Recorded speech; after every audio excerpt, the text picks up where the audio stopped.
Thank you, Ellen Doyle and Company. Oh, wonderful. Such a bouncy song. Okay.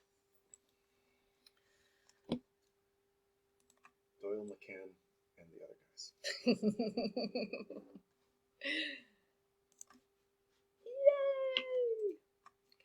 I'm going to put this even further over here. Red leather, yellow leather, red leather, yellow leather. Is that red like a... leather, yellow leather, red leather, yellow leather. Is that like a theater thing? It is to get your paprikash. You must project your paprikash. And if you like red and yellow leather, it is particularly pleasing. Okay. Wait, are we on? Yes, we are. Is this on? Yeah. Hello, Cleveland. Hello. And British Columbia.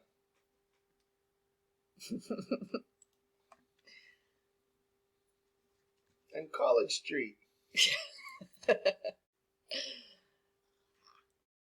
Cool. Okay, 9:30. Good morning, everyone. Welcome, welcome. Hello. Yay! We hope you've had so far a pretty super week, and we hope that things are going well.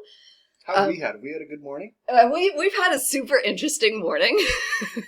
The whole world kind of like races around you, and then everything has to calm down at 9:30 in order to get going. So we're very happy that you have become our anchor in our day, which is great. Just a little bit of class news. This has never happened before. I feel like we're going to be saying that a lot this year. I know, right? It's going to be good. Okay, this has never happened before, and I'm not sure if... New excrement, new fan. I'm not sure if you're familiar with the tradition of painting the cannon. No euphemisms. No this euphemisms? Is yeah, no. This is a thing that happens at the University of Guelph. Maybe if you came for a tour last year, they talked about it. There is a cannon. And people paint it. Now, there's a whole tradition that you have to follow, like a whole protocol in order to be able to paint the cannon. So it's not just about like going up to the cannon with some spray paint. It takes serious planning and defending of the cannon before you can do it. And this is, somebody sent me a photo. I was not on campus because I don't go to campus, but this is a photo that somebody sent of the cannon. And it says, Biology 1070, we are rooting for you. I don't know if you saw this, if you're on campus at all, but there you go. And so we're delighted. Some people had seen it, it says in the chat. Some people have seen it. Yay! Yay. And a reminder about the chat, we've disabled the chat in Zoom because we're trying to preserve this in the course link for you. So I'm in there. There's like a lot of us. You. There's a lot of us. But it's a nice room. It's a comfy room. There's couches. The other side says, we believe in you. Aww. That's awesome. Thank you. Oh, that's lovely. Thank you, Jamedi12. Yay. So we're delighted for the shout out, and just to let you know that, you know, with the 15,000 people that have gone through this course, you are not alone. and we are with you. And we believe in you. And we believe in you. That's cool. actually a good point. So does spelling count? Never. No. No. Okay. Good. Moving on. Class number 2. We are continuing on. And if you remember, we asked you to do a little bit of homework. We did a little warm-up question. Which one of these is not like the others? And then we asked you to dive into the biological levels of organization specifically. And so that's what we're going to start with. So if you want, get that answer ready. It's the same question that you saw at the end of Monday. Here's learning outcomes, though, for the first time. So let me just kind of show you a little bit about what we mean by learning outcomes. And the idea is that when we start to put together a class or a lesson plan, we always write out these learning outcomes first. So what are students going to be able to do, you know, at the end of this course or at the end of the lesson? So we're not going to read through these every time, but just to give you an idea, we're going to start to build your vocabulary.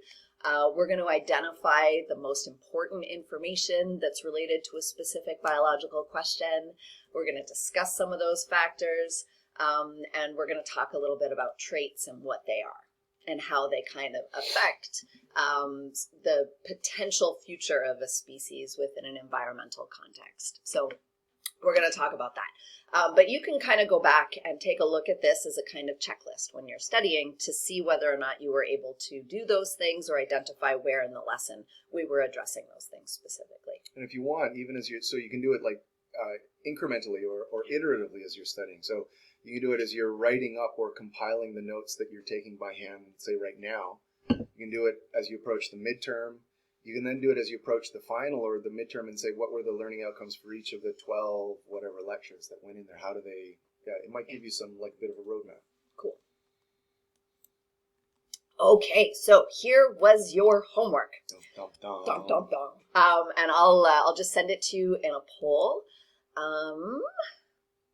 Question, class, biological levels of organization. Here we go. We're launching the poll.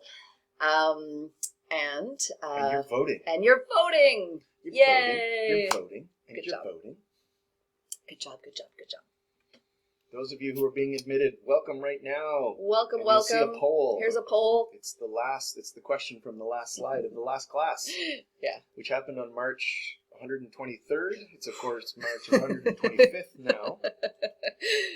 Yeah. There we go. About half of you have polled in. Thank you. We'll keep it open for a little bit longer.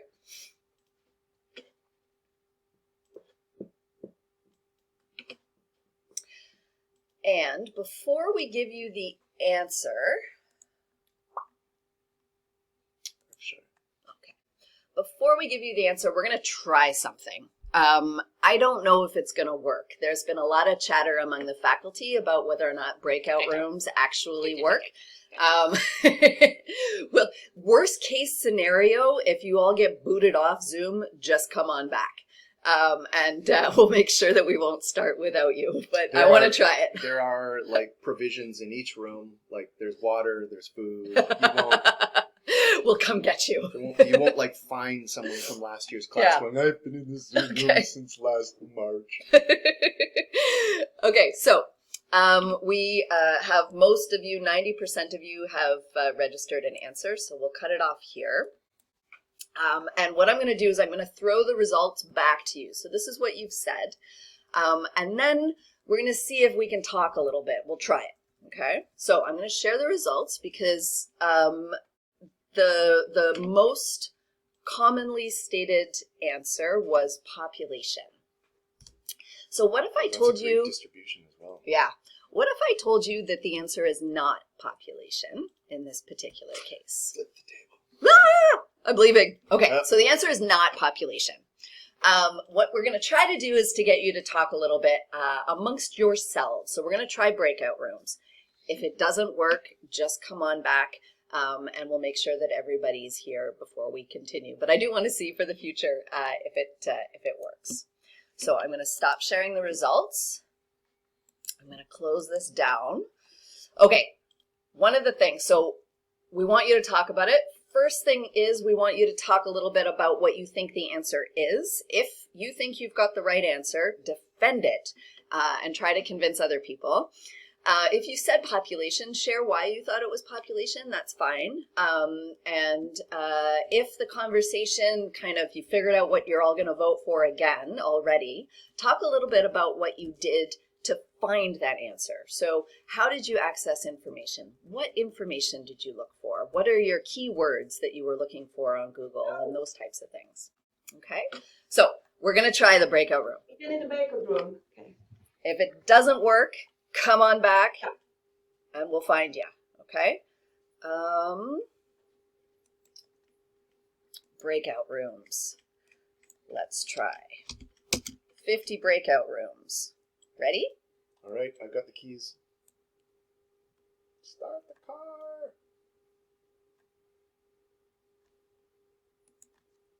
I hope it works.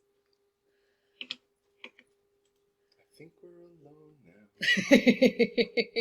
Are people leaving? No. No. Are they getting the invitation? Open all. Nope. Not started. Weird. Not started. It's options. Don't fuck up. Select. No. Haha. Hooray, Zoom. Hooray, Zoom. Thanks so much. That was... We love you, Zoom. Yeah.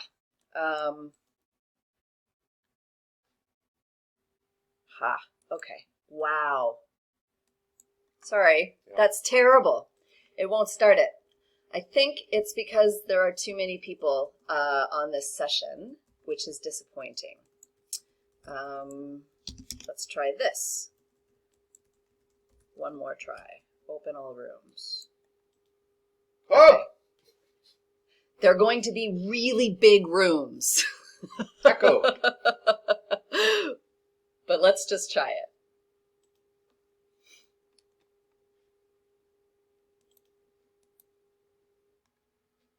I think we're alone now.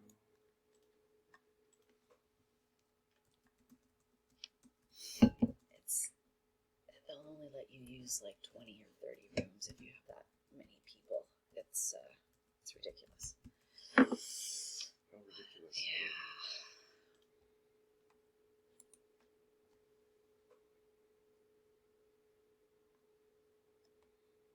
Some people in the chat are saying that it is good. They are Okay. enjoying the carpets and the wall hangings. Great. Let's give it a try. Okay. I might have seeded that observation.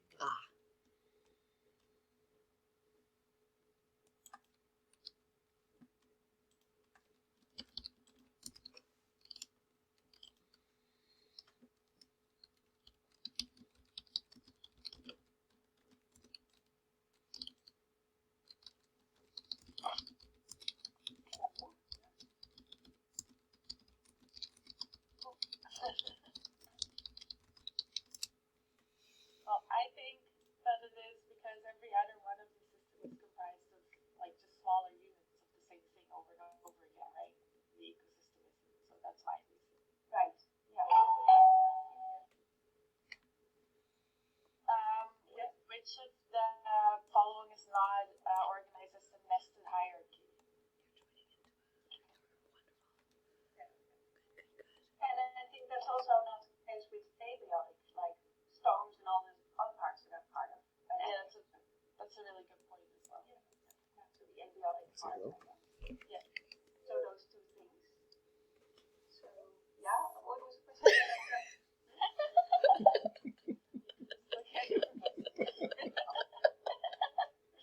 I think that's all right. I think those are good reasons. I don't know if anyone else has anything to add. No, I think it's not just how did you feel it. Well, I think it's just a bit of reasoning mostly. Yeah. Yeah. Mute again. Yeah. Well, it's amazing, everyone. Yeah.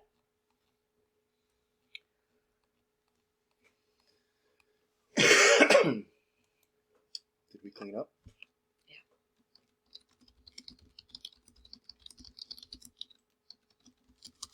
Somebody's chatting. They're in the chat. Oh, no. It's just breakout rooms. Yeah. Okay.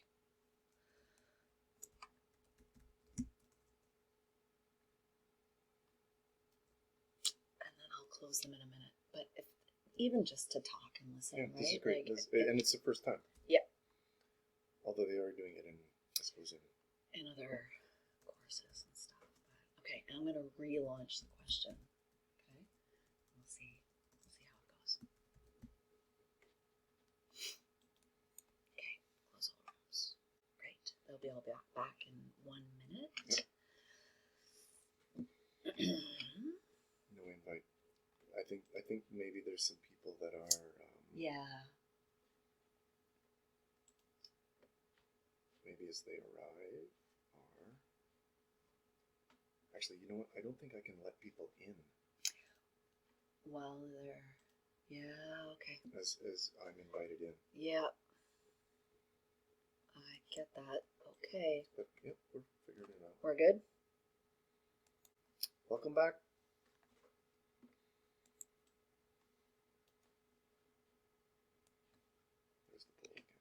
Here's the poll again. There we go. And the breakout rooms are going to close down in a few seconds. If you haven't already joined us, it will be a violent return to the rest of the class. Here we go. They're coming. Back into the main Zoom room. Make sure you get your same seat. Same seats, everyone. Okay, now we're re-polling. So please go ahead and put in your answer. And we'll just give you a few seconds to do that. Most of you already have. There we go. You're all coming back in. Welcome, welcome. So it wasn't that bad from our end. A couple of you had trouble having the invitation to the breakout room accepted. They were a lot larger than we were hoping.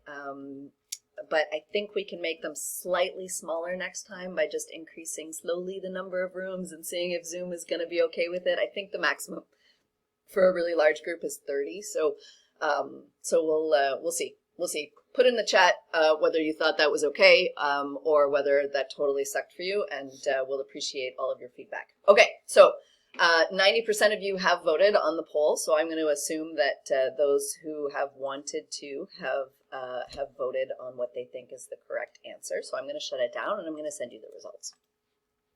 Share results. There we go. Okay, super. Well done. So the correct answer is ecosystem. We were poking around in some of the waiting rooms, or sort of the breakout rooms, listening to some of the conversation. And the conversation that we heard was excellent. Yes, super good. Yeah. So the idea is that within a nested hierarchy, the sort of the level that's on top is defined by all of the components of the things that are below, right? So if you remember, we said before last class, you know, a cell is a whole bunch of organelles.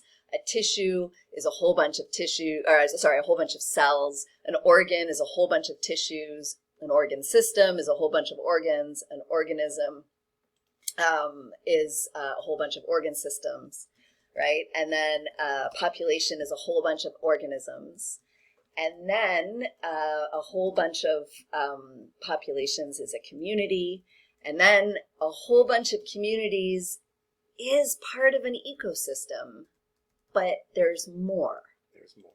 There's literally the rocks. There's literally the rocks and the non-living things. The abiotic factors are part of an ecosystem as well. And this guy's getting excited about it because he thinks that they're really important.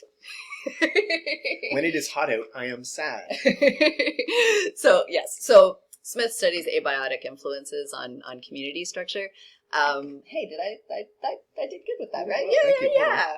And I study biotic influences. So anyway, but ecosystems has this extra abiotic component that literally comes out from left field. It just shows up. It's not part of the definition of communities, and it just kind of comes out from the side and goes, hey, I make up ecosystems too. So ecosystems are communities and the abiotic factors that come along with it.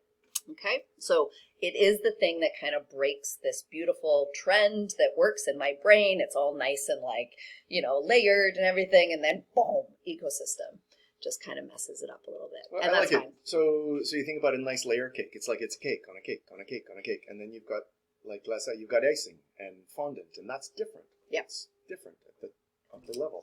There you go. Okay, I'm hungry. I hope no cake references in the morning. Okay.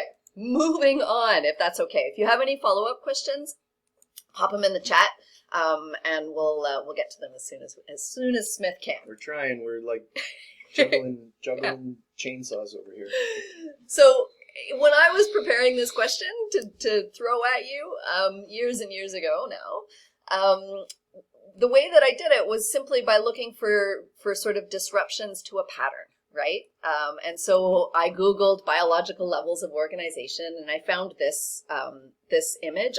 I Google search in images before I Google search anywhere else. I like to see whether or not it's on the topic that I'm interested in, and what figures and graphics and infographics go along with it. So I searched. Are you a visual learner? No, there is no such thing as learning styles. I would love to talk more about that, but I am not a visual learner. I'm an olfactory learner. Okay. Ecosystem. No, but anyway, so I Google image searched for biological levels of organization, and I got this one. And then I started to look at it, and I started to write in my own definitions. So these are the definitions that I was able to find from Wikipedia or from the online dictionaries. And I just started to put them in. And I started at the bottom, and I worked my way up, and I got to ecosystems, and I was like, whoa, that doesn't follow the pattern, right? A community plus the physical environment. And so, you know, then you start to think about the way that things are organized and the structures of things. And I found it super interesting to think about it that way, that everything is kind of in this nested hierarchy, and then boom, this thing comes off from the side. Why is that? Why is that important? How does it help us understand the next level, which is biosphere? So there you go. That's how you might approach homework in the future. Request from the chat to briefly reiterate what a nested hierarchy is. So sometimes think about if you've seen those nested dolls, Russian dolls. So like a large doll containing many smaller dolls. So this is what we've been talking about, for example, with tissues, cells. So cells, many cells making tissues, many tissues making organs, many organs making a thing, an organism.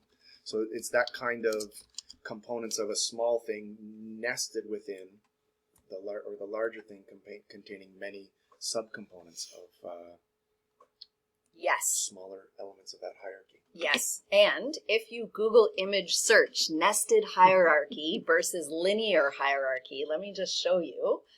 I think I'll have to share my screen. Here we go. And if I just go to stop share and then reshare, it should work. There we go. I lower expectations.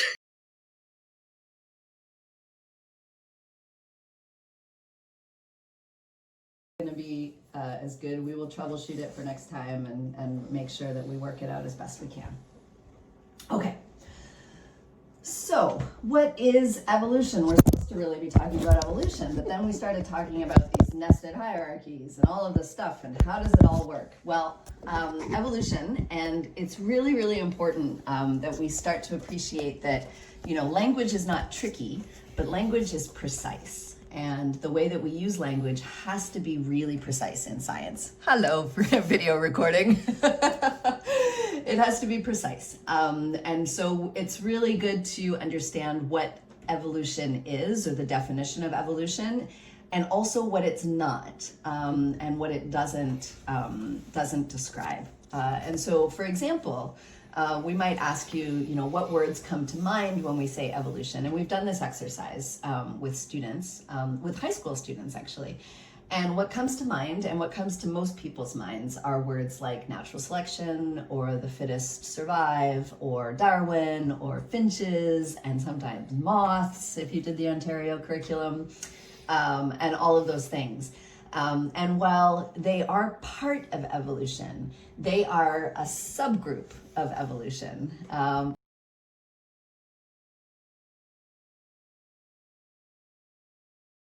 More sort of open and vague than you might be thinking. One of the things, though, that I was hoping that we could try, is to go back and check out this visualization. So when we post the slides, you can go and take a look at this visualization. It's really cool, and it allows you to appreciate the diversity of things that exist, right? Because sometimes when we think about species, we tend to think about vertebrates only, and in many cases, we tend to think about mammals and birds specifically quite a lot. Yeah, not a fan. So, take a look and see what all of the other things are. Oh, you're recording over my shoulder and I'm interfering. Sorry. Okay. Okay. So why study evolution? First, let me help come up with a general definition. Okay. Evolution is only the change in the frequency of traits, or if you're talking about alleles, or you're talking about mutations, or the change in your DNA over time. Okay? It doesn't have to do with natural selection. It doesn't have to do with adaptation or the fittest surviving. Evolution simply describes the change. It can be for random reasons, or it can be for fitness reasons, for adaptive reasons, but it doesn't have to be. Those are subgroups underneath the definition of evolution. So it just simply describes how species, how their DNA changes over time, okay? And then we get into the particulars. We're actually gonna focus this course on the non-common particulars, right? I feel like most of you understand natural selection. We'll do a little bit of that, but I want to talk about the stuff that we may even not appreciate, and that is the random changes in alleles or in our DNA over time. So why study evolution? I think there's a whole bunch of reasons to study evolution. Do You want to switch? that for a second? Yeah. Here you go. You can drive. Lots of reasons to study evolution. You're living through one of them right now.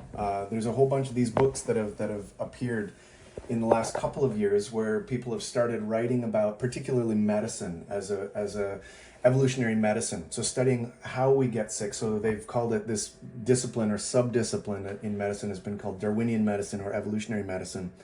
So understanding the effects of populations' response to diseases and also diseases' response to populations, understanding zoonotic diseases, so diseases that jump between species. All of that has to take place within an evolutionary framework. And we'll give you a quick example here. You can go back and look at this later on, but this YouTube video is an example not of evolutionary medicine per se, we'll come back to that, but it's of the a really cool way that some scientists have visualized evolution. So on the outside of these, this is a big long agar plate, and on the outside of it there's very little antibiotic, so no selective agent against the bacteria that's growing there. And then as you move in towards the center, each one of those lines, there's an exponentially increasing concentration of an antibiotic that will kill the bacteria. And so their experiment and their visualization of evolution in action was to seed the outside, the book ends of this agar plate with bacteria and watch them grow. So you see right there, it's hit this selective point of the antibiotic. And then at the arrow, it's like, I love this visualization. And then there's a mutation that the environment says, that's an answer to this particular problem. Then those that had that mutation, hands down. These little hands. So then, and you can see it kind of bracketing across and across and across. And so the appearance of these mutations, the selection for these mutations at each one of these exponential bands is showing you, literally, we're watching bacterial mutation in progress here. I love this. Yeah, it's so good. So, we're almost to the end of that video. They show, I love the tree-like visualization at the end. Evolutionary biologists, we use trees, branching trees, dichotomous trees to show a lot of things. So thank you, Harvard Medical School, for that particular visualization. Here's another example of trees. Why do we look at phylogenies, or why do we look at evolutionary, studying different aspects of biology through the lens of evolution? And part of it is the predictive power. So in this example here, you're looking at different arrays of trees, from on the left-hand side, the South African Cape, in the center in Nepal, and New Zealand on the right-hand side. And you can see that what the researchers here have highlighted in red I think it's in red. Doesn't matter. I think it's in red, is that they've highlighted trees that humans have used traditionally for medicinal purposes. And one of the things that this is really powerful for here is that they showed, these researchers, that the distribution of plants that we use medicinally is not random across that phylogeny, across the history of life for the plants in these areas, that they're clustered, phylogenetically clustered. And that's useful because it's predictive. It then lets us say, okay, so we have an example here, I'm going to point at the camera right here, where there's a series of plants that we have used for medicinal uses in the past. And then there's some sister species, close relatives, that we haven't. That should be to like pharmaceutical agents, or to any of you that are interested in using biology to make money. Let's explore the properties of those sister species that we haven't stumbled upon yet. So phylogenies for predictive powers. Another thing that's useful, you've probably run into this. This is a little screen grab from an organization called Next Strain that has been plotting the geographic distribution of different strains of COVID since the end of February, and plotting them using phylogenies and maps to look at them across the world. And so this particular phylogeny that's showing here is of different COVID strains, colored by which nation they are found within. And so we'll jump into kind of examples like that later on, and break them out more. But this is all in answering the question of why would one choose to study evolution? So we've touched on some medicine, we've touched on different aspects of predictive power of medicine, and maybe pharmacy. We've touched on, and here, fish stocks and agriculture in general. So whether it's aquaculture or terrestrial agriculture, understanding how our selection for different lineages, different strains, or different species within and outside of an agri or aquacultural environment is super important to understanding how well we can be productive and make food to feed people. Now, one of the ways that you might not have come up with is why do we want to study evolution? Well, muscles. Obviously. Are you mussels? Yes, we are mussels. And so this is one of the groups that we're going to be talking about a lot this term. Do you want to trade back? Is your arm sore? My arm is, this is surprisingly heavy, this new phone. Yeah. Okay. Let's go back. There we go. We're going to have to figure out how to, Yeah, we're just going to free up some disk space. We're going to free up disk space. And if this doesn't work, we'll sketch each other. The next time we'll just be like little... interpretive dance on our front porch. Oh, that's good. Yeah. Okay. Ready? So mussels.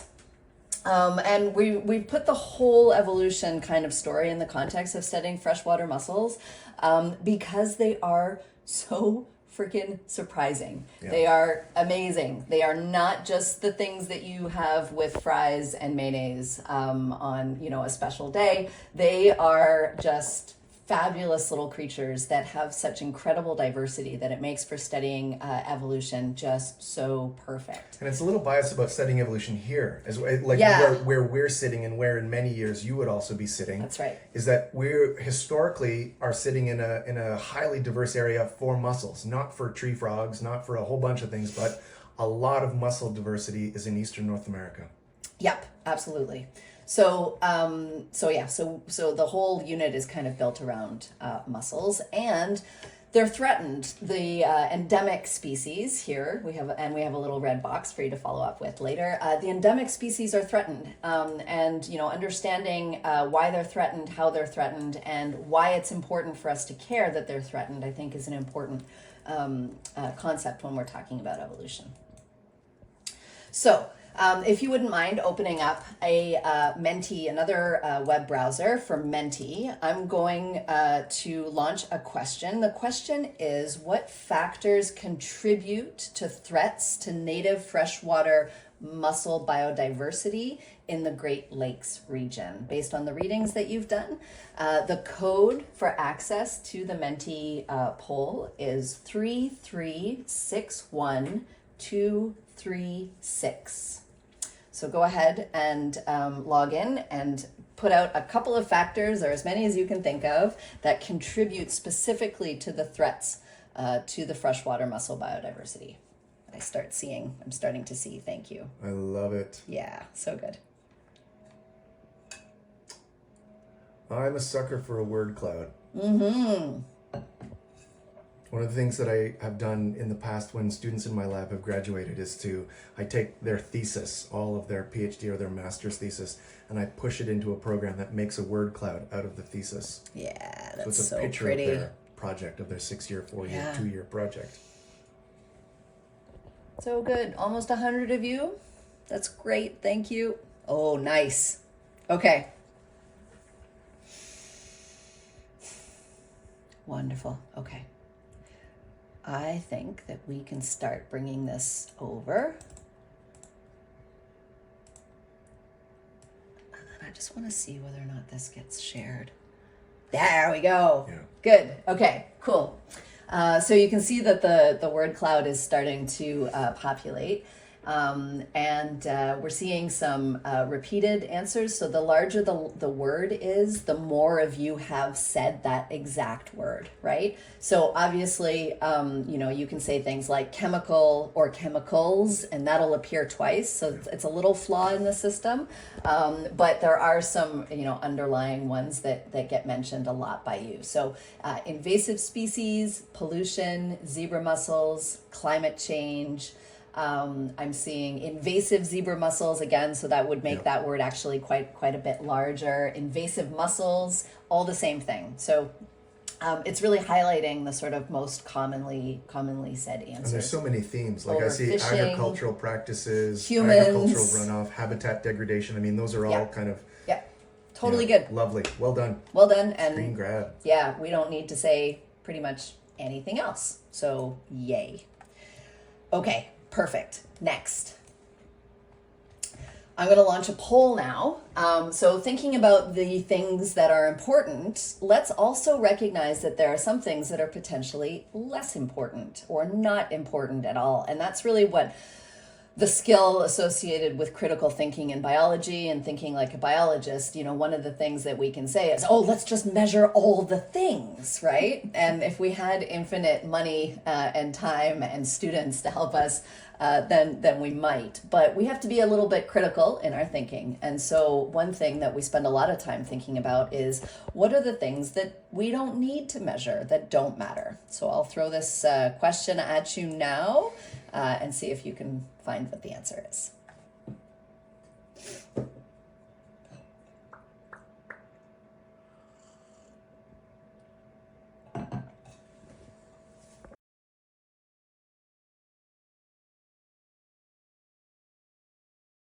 And they happen fairly predictably over time. It means that any of the biodiversity that lives there has adapted to those daily fluctuations, right?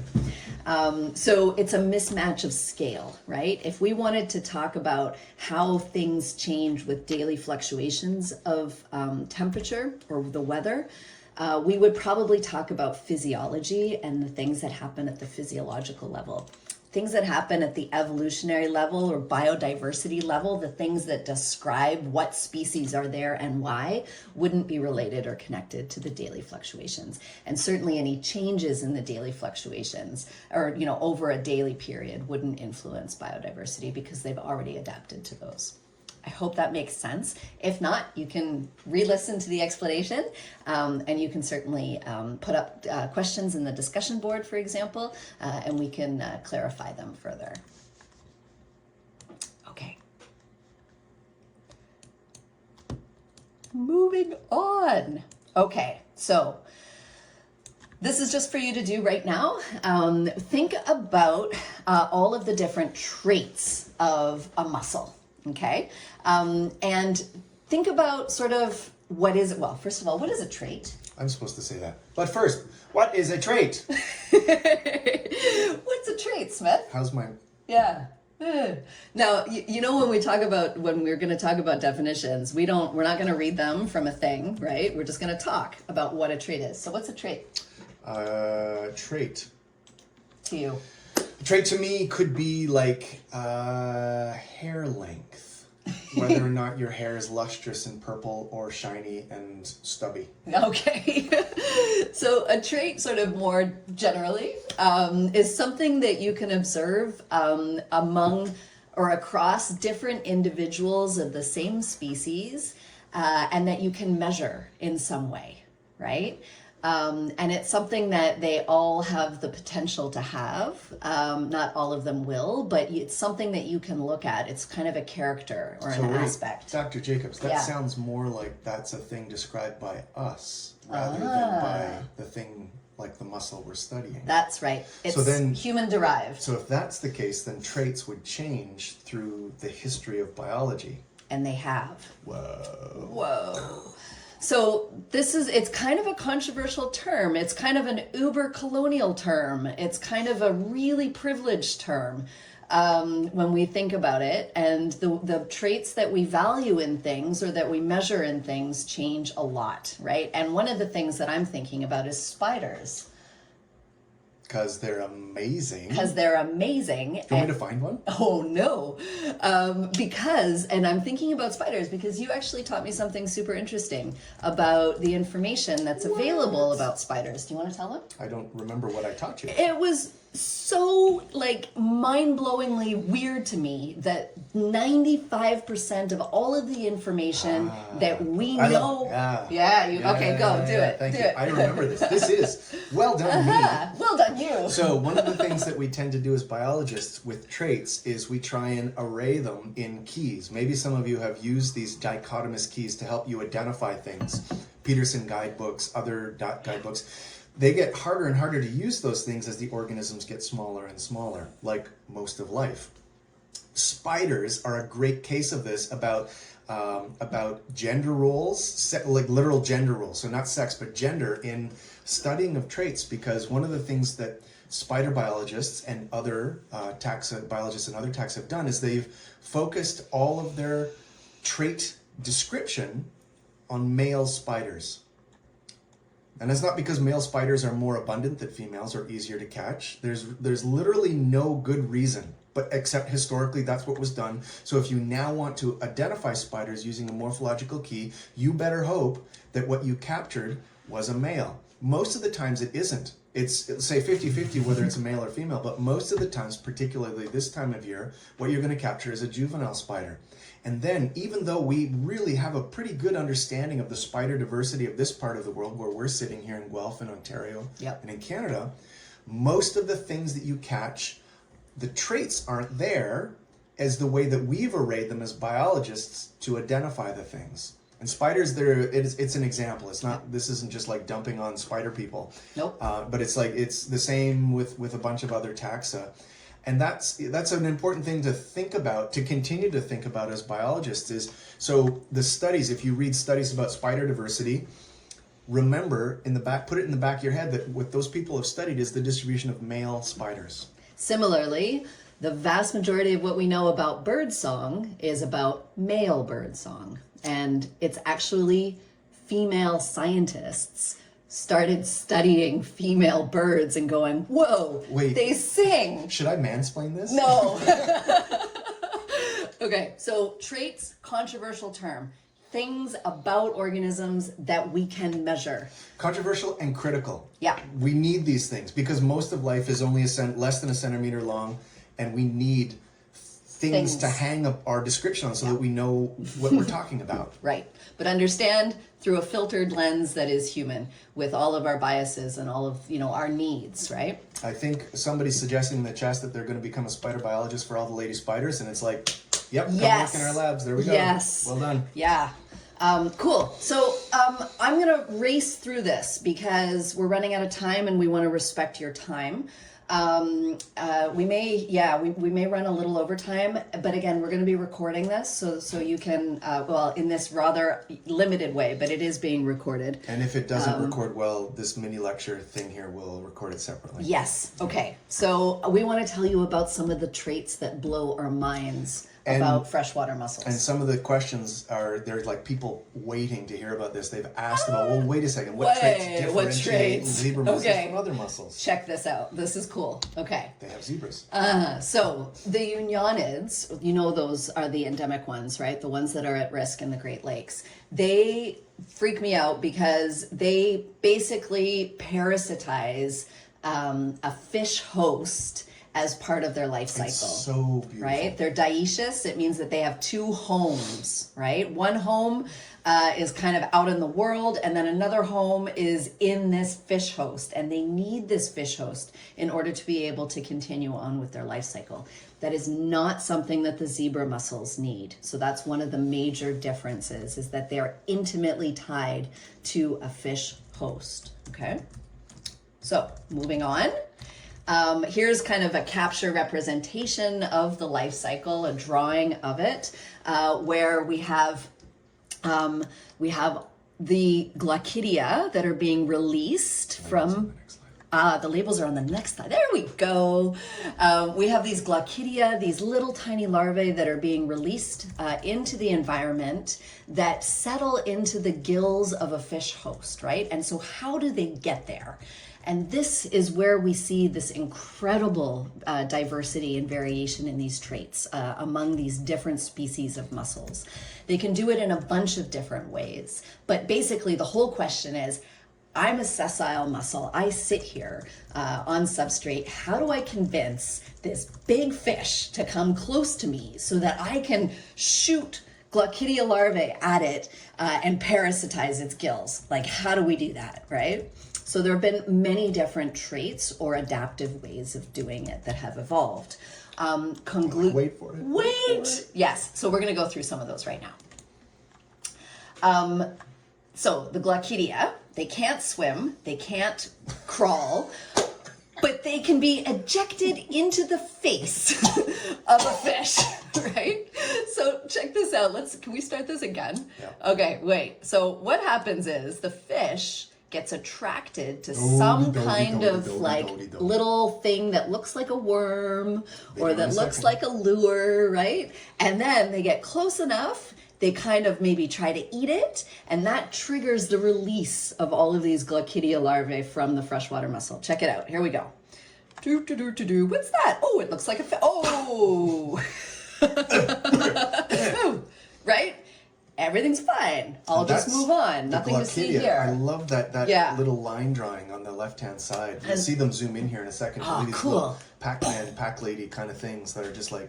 There you go. Those are the filaments of the gill. And they form little cysts, and then they stick there until they're ready to be released. And they're using the blood flow through the gills, right, as a way of staying safe, first of all, from any predators out in the environment, but also to be able to keep nice and cozy, right, while they develop. So amazing. So amazing. Take 2700. Okay, check this one out. Here we go. These are not fish. These are conglutinates that look like fish, that the fish is going to try to eat because it's a predator. And then you can see it busts open this little pouch full of Glaucidia that the freshwater mussel has laid out on these like long strands. They're attached. The freshwater mussel is down in the bottom left, the little blue mussel there. And then it's got this like fishing cord with this thing that looks like a fish at the end of it. So it's like a literal kind of a Trojan horse of a membranous, mucilaginous fish lure. Crazy. Packed full of these Glaucidia. So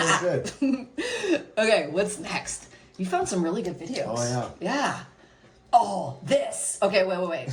I feel like I have to give you a bit of a trigger warning here. Let's get ready to rumble! Because these ones, so these are all different species of mussels, right? These ones have these kind of rigid teeth on their shells that capture the face of the fish, inject them with Glaucidia, and then release them. You don't want to kill your host, right? Like, that's not a good strategy if you're a parasite. So check this one out.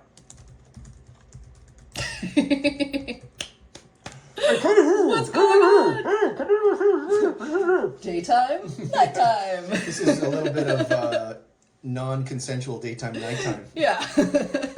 So check it out. He's just kind of hanging out. He's getting sort of indoctrinated with the Glaucidia. If any of you are... Does this video show the release? I think if you scrub forward, yeah. I'm answering, and this has come up a couple of times. You talked about it a little bit, but is it harmful to the fish? Does it harm the fish in any way? It's like, Occasionally you can have, but really no, because from the muscle's perspective, you need this to be a healthy fish, right? Yeah. For your Glaucidia, for your larva to enjoy a good life. So it may startle the fish. Yeah. So it doesn't kill enough to make it non-adaptive. And that's the most important thing from an evolutionary perspective. I'm so right? pleased in the chat that so many of you are taking this back to Ridley Scott and Aliens. Because where do you think we get those ideas? Yeah. Right? Yeah. Literally. Now this is just like, this is the stuff that people don't think is real when we show it to them. This is the mantle edge of the muscle. The mantle is like the part of the muscle's outer body layer that secretes the shell that can sometimes make eyes in some species, or light sensitive spots, or literal eyes. And in this case, it makes a friggin' lure that looks like particular species of fish. Yeah. Now that's mind-blowing, because generally these muscles that have made these lures that look like particular species of fish that they need to obligately parasitize, they can't see. It's messed up. I love it. Yeah. So how does that happen? How do we get something to evolve like an arm or a piece of its tissue that looks like the prey of something when they can't even see what it looks like, right? Yeah, it's awesome. And all we're doing by showing you these cool videos is hopefully sparking your curiosity about evolution, because it is so much more beautiful and complex than the vertebrates that we look at, the birds and the mammals and all of those things. Those are cool too. And there's just so much more out there. And you might have been floating, if you were canoeing around in some parts of Eastern North America this summer, you may have been floating above things doing this. Yeah. All of these complex narrative plays happening Okay. right underneath you. So we're going to wrap up because it is now 20 after 10. And You gotta walk across campus to your next lecture. you got to get to your next class. And out of respect for all of that, we have a couple of questions here to kind of focus. You kind of take everything that we've kind of thrown at you today and go, what do I do with that? Here's what you might want to do with it. So you can take a look at the text in the red box. What are some of the advantages and disadvantages of these complex structures? There's always a trade-off. Remember that. Think about it from the evolutionary scale. Now try to think about it from the physiological or the ecological scale. If you can't do that because you don't know what those things are, that's where you need to start, right? What's physiology? What's ecology? Feel free to Google it, to look around, to try to come up with definitions, and to start to explore these like really remarkable traits in these freshwater mussels from those perspectives. Always pros, always cons associated with something, okay? See if you can make a list. And if you'd like to do it together, do it together on the discussion board. Yeah. And then finally, something that you can do is to say, okay, that was pretty complex, the whole sort of fish host life cycle.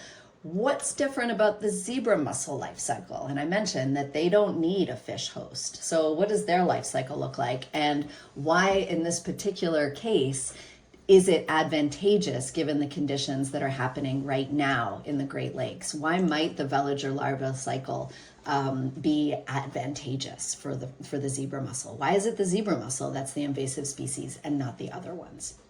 So go away and wow your friends at your Scrabble tournaments with veliger, Glaucidia, and conglutinate. Amazing. All these words. Okay, take care. We're going to stick around for an hour if you want to talk about anything. For those of you, though, who have to go off to class somewhere else, have a wonderful rest of your day. Enjoy the rest of the week and the weekend. It's hard for us because we're not going to see you for 5 days. Yeah. But we'll see you on Monday. Yeah. Ta. Ta. We'll put it on pause. Just give us a minute and we'll be back for student